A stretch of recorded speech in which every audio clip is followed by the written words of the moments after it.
चलिए lecture number 25 में आपका स्वागत है। इसके पहले हम लोग कृषि के लेक्चर नंबर 23 और लेक्चर नंबर 24 पढ़ चुके हैं और एक कृषि की श्रृंखला का तीसरा लेक्चर है। आज हम लोग जो सबसे इम्पोर्टेंट टॉपिक है एग्रीकल्चर का, हरित क्रांति, उसके बारे में पढ़ेंगे। और इसके पहले आप जो भारत की फसलें हैं उनके बारे में पढ़ चुके हैं।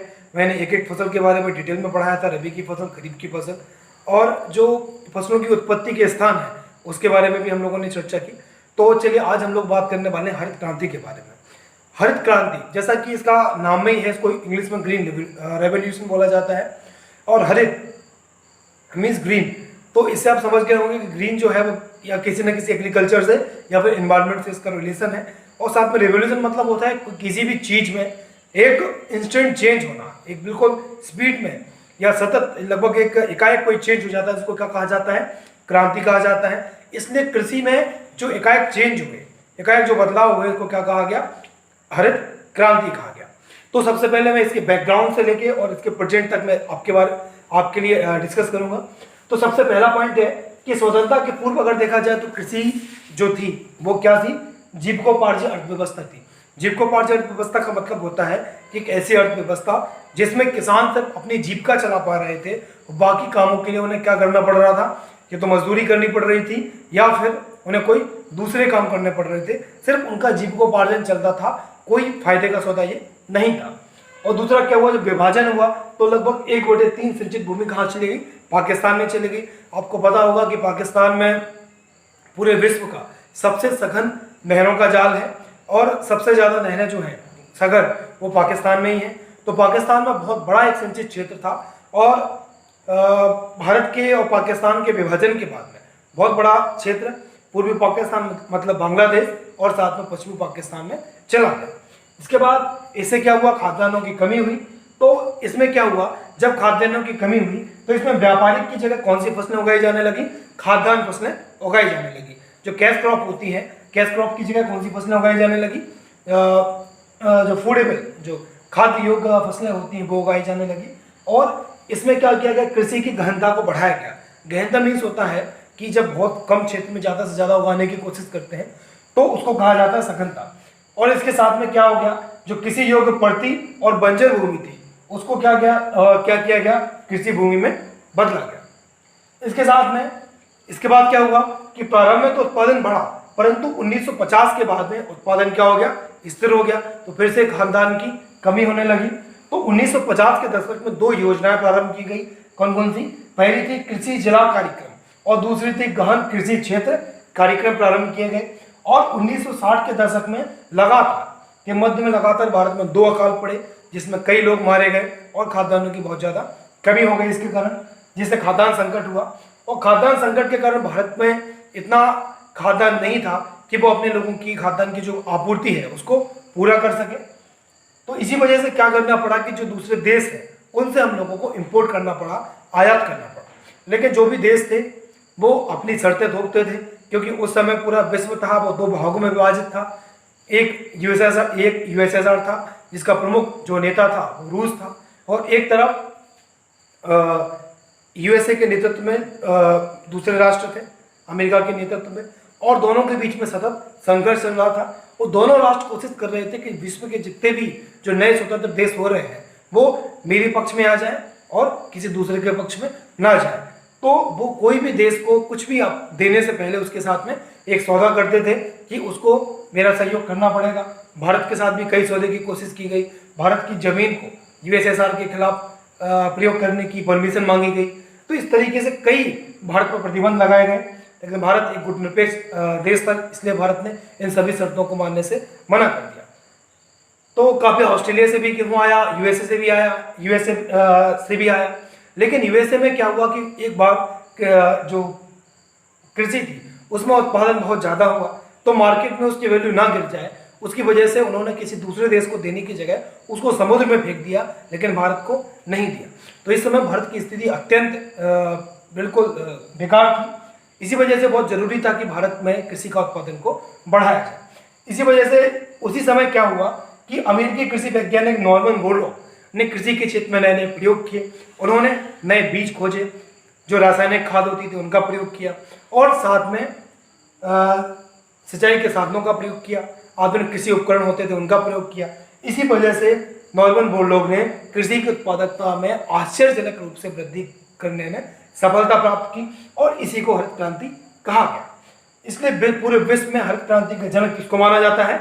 नॉर्मन बोरलॉग को, और इसके लिए उन्हें नोबेल प्राइज से सम्मानित किया गया। इसके बाद देखा जाए तो भारत में भी जब इसको पता चला, इस न्यूज का पता चला, तो भारत के एक वैज्ञानिक थे एम एस स्वामीनाथन, उनके नेतृत्व में भारत में भी इस तरह के प्रयास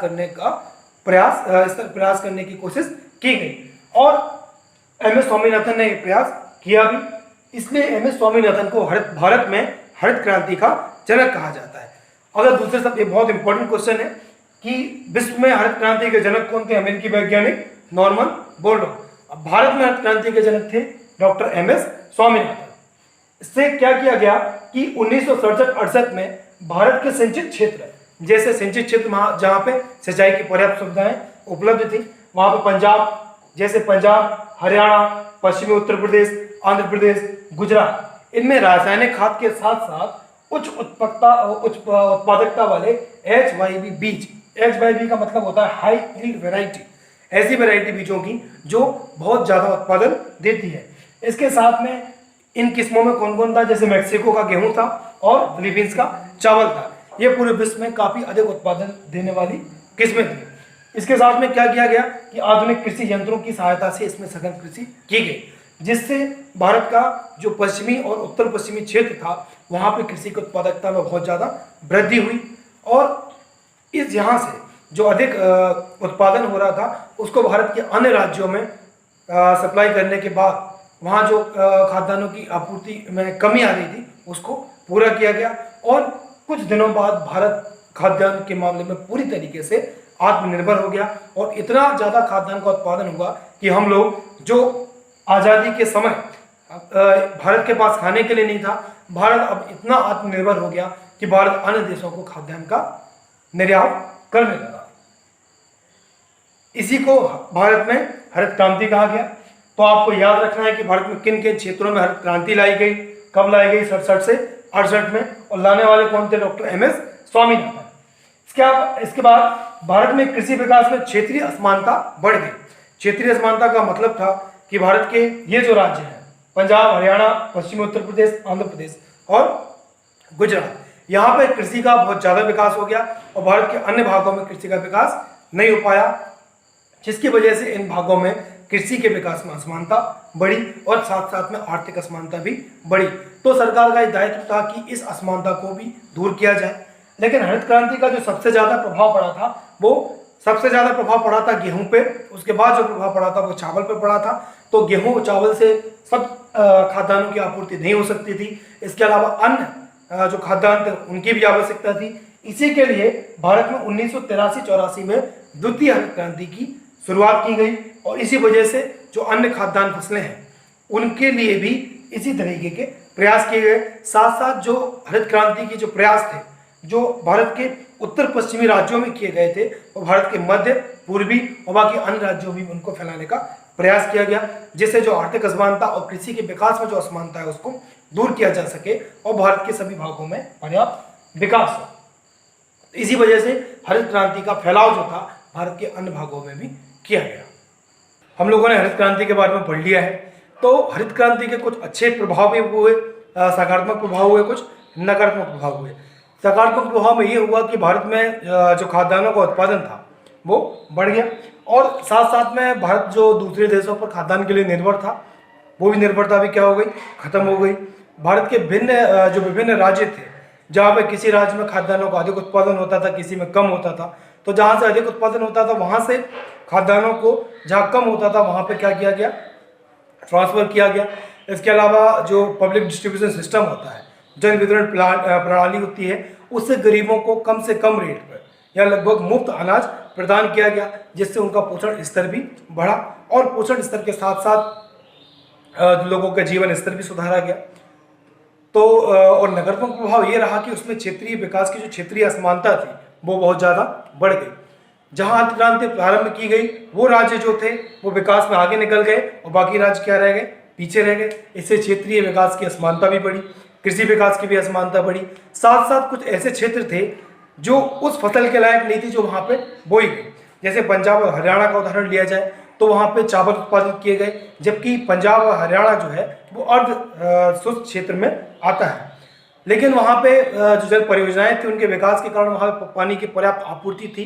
इसी कारण से वहाँ के लोगों ने अर्ध शुष्क क्षेत्र में भी चावल उगाना प्रारंभ किया।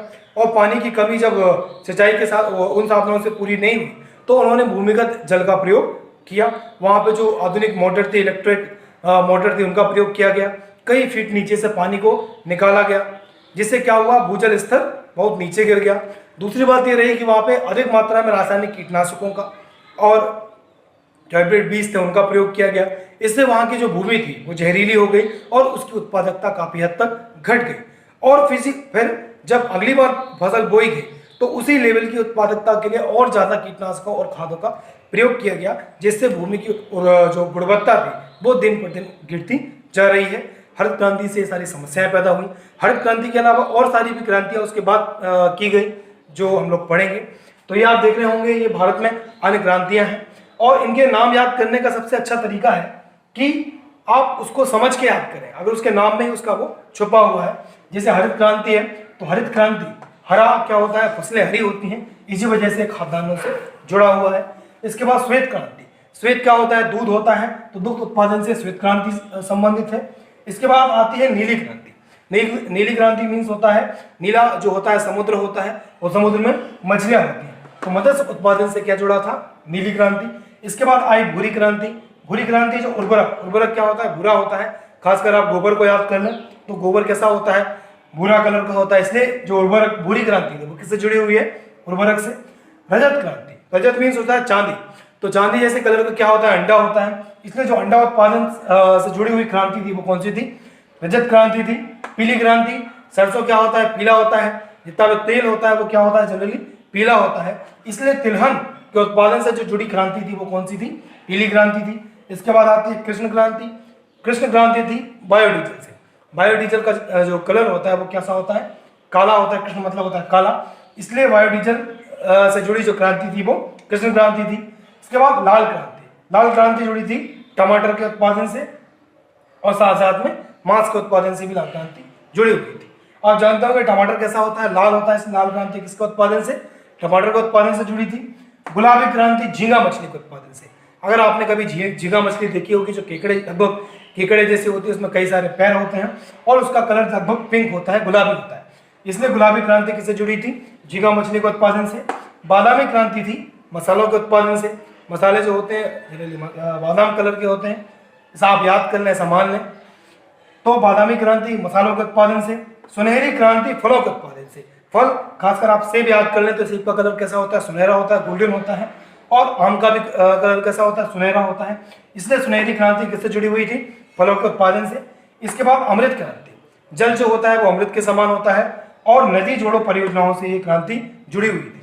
इसमें यह था कि भारत की जो जहाँ पे ऐसी नदियाँ जहाँ पे पानी की उपलब्धता अधिक होती है, वहाँ से ऐसी जगह जहाँ पे पानी की उपलब्धता कम होती है, वहाँ से नहरों के द्वारा उस नदी में जल की आपूर्ति की जाए। वहाँ के जो खाली डैम है, बांध है, उनको भरा जाए, जिनका गर्मियों में सिंचाई के रूप में उपयोग किया जा सके, जिससे पानी की जो कमी है उसको पूरा किया जा सके। इसी वजह से भारत में बहुत सारी ऐसी परियोजनाएं हैं, चाहे केन और बेतवा को जोड़ने की परियोजना हो, बहुत सारी ऐसी परियोजनाएं, छिप्रा और नर्मदा को, तो बहुत सारी ऐसी परियोजनाएं हैं जिसमें नदियों को जोड़ा जा रहा है। ये अटल बिहारी वाजपेयी की एक ड्रीम प्रोजेक्ट था, उनका एक स्वप्न था कि ऐसी परियोजना भारत में लागू की जाए। इसके बाद गोल क्रांति, तो गोल क्रांति जुड़ी है आलू के उत्पादन से। आलू कैसा होता है, गोल होता है। और इसके बाद स्वर्ण क्रांति। स्वर्ण क्रांति आप इससे भी समझ सकते हैं कि जो सुनहरी क्रांति थी फलों के उत्पादन से, और सुनहरी और स्वर्ण लगभग एक जैसे हैं, बागों में क्या उगते हैं, फल उगते हैं। इसलिए जो स्वर्ण क्रांति थी वो बागवानी से थी और जो सुनहरी क्रांति थी वो किससे थी, फलों के उत्पादन से। इसके बाद हम लोग पढ़ते हैं भारत की विभिन्न कृषि विधियां।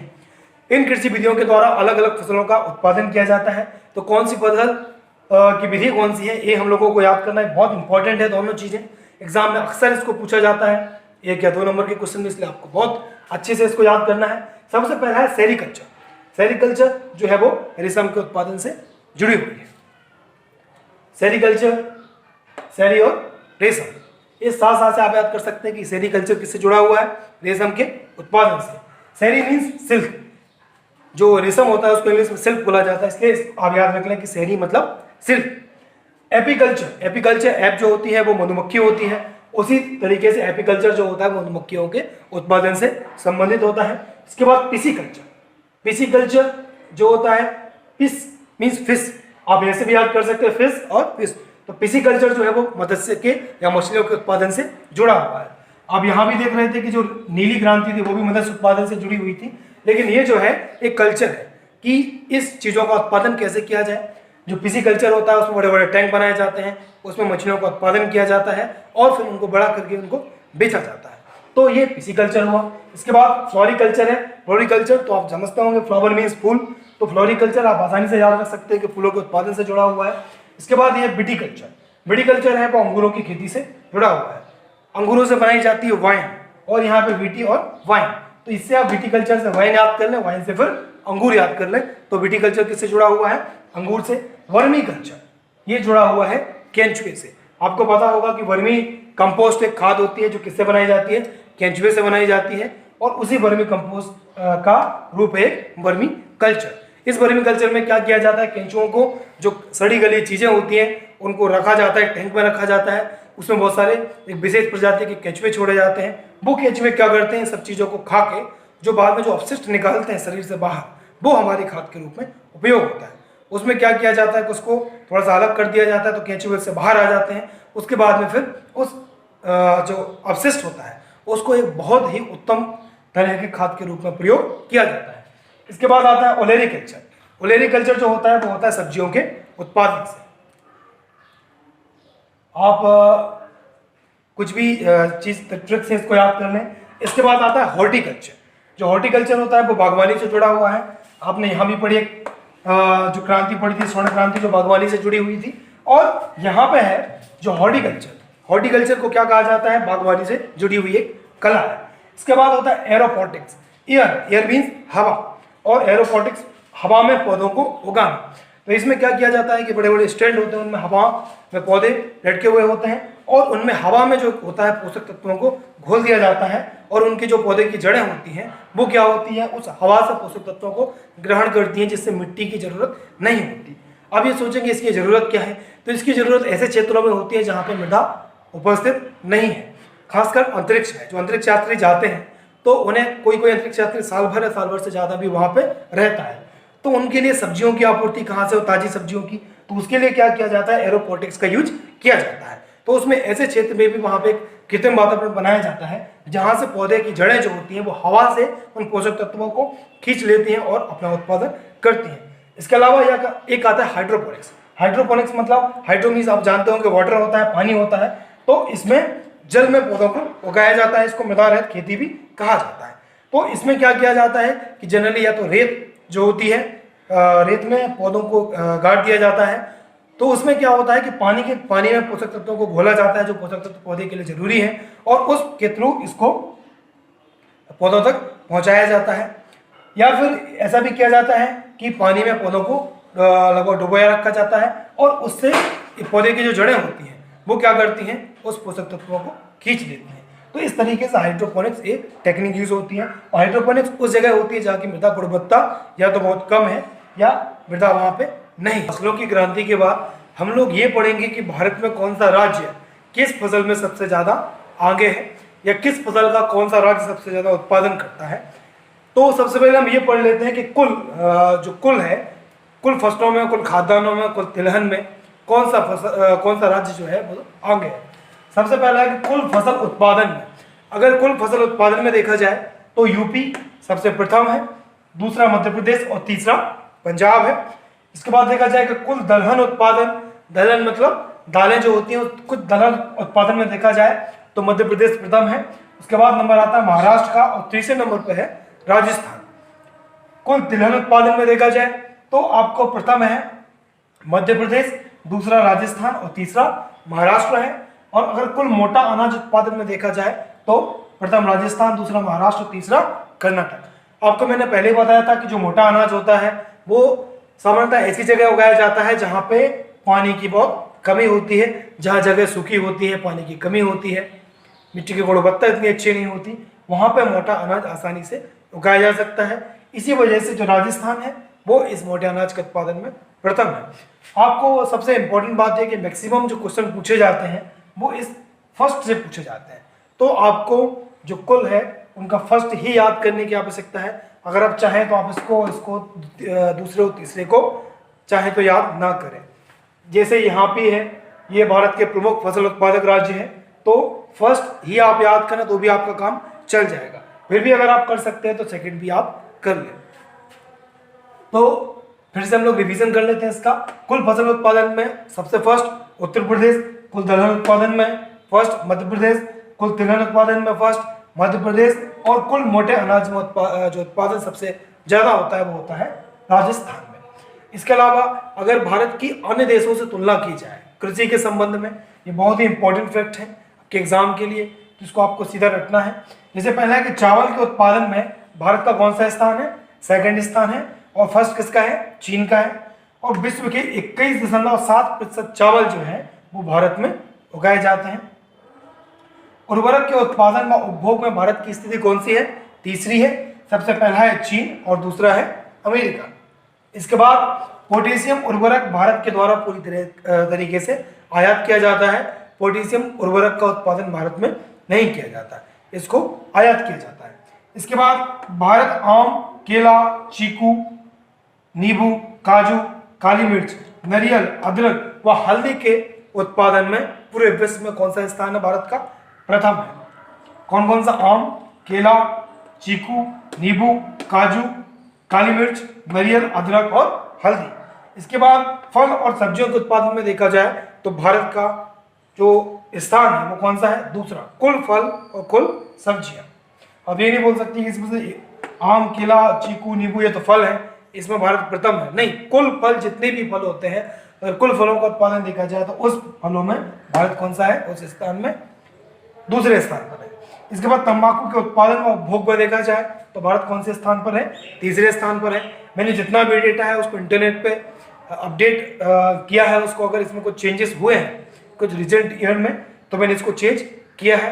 सबसे बड़ी प्रॉब्लम यह है कि आप जितनी भी वेबसाइट पे देखेंगे इंटरनेट पे, एक वेबसाइट आपको कुछ बताएगी, दूसरी वेबसाइट कुछ बताएगी। तो मैंने जो ऑफिशियल सोर्सेस हैं उनसे ही मैंने रेफरेंस लिया है, उनसे ही मैंने इनको टैली किया है। तो आप भी अगर चाहें तो एक बार टैली कर सकते हैं, लेकिन आपको अलग अलग वेबसाइट पे अलग अलग इंफॉर्मेशन मिलेगी। इसके बाद नोट, एक और नोट था हरित क्रांति, हम लोगों ने जब लास्ट अभी पढ़ी थी तो इसमें हरित क्रांति में सर्वप्रथम गेहूं की जो किस्में थी वो कौन कौन सी थी? लामरा रोजो और सोनारा 64, कल्याणा, RB80। और जो चावल की किस्में थी वो थी TN1, TR8, TN3, ADT 70। ये प्रमुख चावल की और गेहूं की फसलें थी। जो HYB जो टाइप की फसलें होती थी वो ये फसलें थी। ये अधिक उत्पादन देती थी, कम से कम पानी में उग सकती थी, और भी बहुत सारी इसमें सुविधाएं इन फसलों में प्रदान की गई थी। इस प्रकार से इसके बाद हम लोग देखेंगे फसलों के प्रमुख उत्पादक राज्य, कौन सी फसल और उसका प्रमुख उत्पादक राज्य कौन सा है। जैसा कि मैंने अभी बताया था कि इसमें जो प्रथम है वो आपको याद करना है मुख्य रूप से। अगर आप इसके बाद ये भी याद कर लें तो आप कर सकते हैं। सबसे पहले चावल देखा जाए तो चावल सबसे ज्यादा पश्चिम बंगाल में होता है। आपको ये पता होगा कि चावल कहाँ होता है? पश्चिम बंगाल में। इसके बाद गेहूं देखा जाए तो कहाँ होता है? उत्तर प्रदेश में। बाजरा एक सूखी फसल है राजस्थान में। क्योंकि चावल क्या है, सबसे ज्यादा पानी चाहिए होता है, इसलिए चावल का उत्पादन कहाँ किया जाता है? पश्चिम बंगाल में। इसके बाद मक्का कर्नाटक में उगाया जाता है, एक मोटे अनाज है। चना मध्य प्रदेश में, और दूसरे स्थान पर कौन सा है? महाराष्ट्र है। इसी तरीके से छठवां अरहर में देखा जाए तो प्रथम जो राज्य है वो कौन सा है? महाराष्ट्र। उसके बाद आता है मध्य प्रदेश का नंबर। मसूर में मध्य प्रदेश, और सेकंड नंबर पर उत्तर प्रदेश। इसके बाद मूंगफली देखी जाए तो ये बहुत इंपॉर्टेंट है। मूंगफली कहाँ उगाई जाती है? सबसे ज्यादा गुजरात में, और उसके बाद राजस्थान में। नौवां है सरसों उगाया जाता है सबसे ज्यादा राजस्थान में, उसके बाद उत्तर प्रदेश में। इसके बाद सोयाबीन का उत्पादन सबसे ज्यादा होता है मध्य प्रदेश में, उसके बाद महाराष्ट्र में। सूरजमुखी का सबसे ज्यादा उत्पादन होता है कर्नाटक में, उसके बाद उड़ीसा में। इसके बाद कपास, कपास जो था पहले महाराष्ट्र था, महाराष्ट्र के बाद अब किसका नंबर है सबसे ज्यादा? नंबर 1 पे उड़ीसा है, और गुजरात है, गुजरात के बाद कौन सा है? महाराष्ट्र है।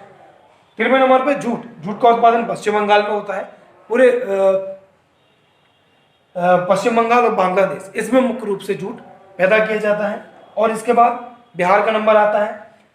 14वें नंबर पे आलू, आलू का जो फर्स्ट है वो है उत्तर प्रदेश, उसके बाद पश्चिम बंगाल। प्याज, प्याज में महाराष्ट्र है, उसके बाद गुजरात है। गन्ना, गन्ने में उत्तर प्रदेश, उत्तर प्रदेश में सबसे ज्यादा गन्ना और पैदा किया जाता है। इसके बाद प्राकृतिक रबर देखी जाए तो कहाँ पे? केरल में उगाई जाती है। मसाले आंध्र प्रदेश में। केसर देखा जाए तो जम्मू कश्मीर में। केसर जो होता है वो बहुत ही सब भारत के सबसे जो उच्च भाग है, खासकर जम्मू कश्मीर, वहाँ उगाया जाता है। इसके बाद नारियल, नारियल देखा जाए तो कहाँ पे? केरल में उगाया जाता है। और लौंग देखी जाए तो लौंग का सबसे ज्यादा उत्पादन होता है केरल में। इलायची का भी सबसे ज्यादा उत्पादन कहाँ होता है? केरल में। ये केरल है। इलायची, लौंग और नारियल, इन तीनों में सबसे प्रमुख राज्य कौन सा है? केरल है। इसके बाद मिर्च, मिर्च देखी जाए तो मिर्च का सबसे ज्यादा उत्पादन कहाँ होता है? आंध्र प्रदेश में होता है। हम लोग फिर से एक बार रिवीजन कर लेते हैं। चावल पश्चिम बंगाल, गेहूं उत्तर प्रदेश, बाजरा राजस्थान, मक्का कर्नाटक, चना मध्य प्रदेश, अरहर महाराष्ट्र, मसूर मध्य प्रदेश, मूंगफली गुजरात, सरसों राजस्थान, सूरजमुखी कर्नाटक, सोयाबीन मध्य प्रदेश, कपास गुजरात, जूट पश्चिम बंगाल, आलू उत्तर प्रदेश, प्याज महाराष्ट्र, गन्ना उत्तर प्रदेश, प्राकृतिक रबर केरल, मसाले आंध्र प्रदेश, केसर जम्मू कश्मीर, नारियल, लौंग, इलायची ये कहाँ पे? केरल में, और मिर्च आंध्र प्रदेश में। इसके अलावा कुछ 2-4 फसलें और हैं जो प्रमुख फसलें मानी जाती हैं। इसके अलावा हल्दी में देखा जाए तो हल्दी का सबसे प्रमुख उत्पादक राज्य है वो है आंध्र प्रदेश।